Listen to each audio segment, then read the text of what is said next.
There's a bakery in New Springs where they produce a lot of things: crumpets, tea cakes, fruit buns, baps and bread. In this eastern part of town they also bake a loaf that's brown. It's called Hovis, it's nutritious, so it's said.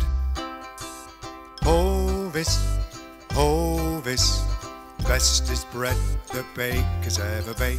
Hovis, Hovis, wholesome bread and good for goodness sake.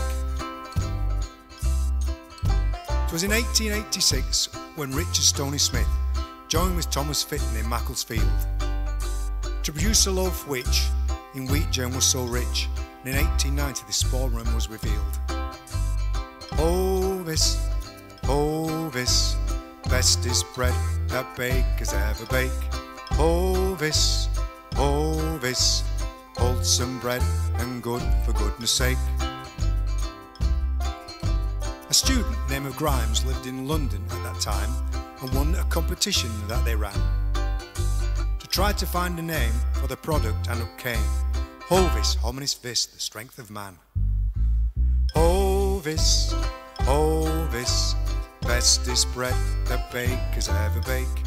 Hovis, Hovis, wholesome bread and good for goodness sake. Nearly 30 years on, a university don reported Hovis rich in vitamin B, which helps to make red blood, ensures bones and teeth are good, and helps our food to release its energy. Hovis, Hovis, bestest bread that bakers ever bake. Hovis, Hovis, wholesome bread and good for goodness sake. After 12 decades have gone, Hovis still is marching on, and it's as tasty now as it has ever been.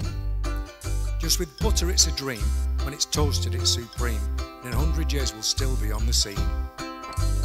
Hovis, Hovis, bestest bread that bakers ever bake. Hovis, Hovis, wholesome bread and good for goodness sake. Hovis, hominis vis, the strength of man.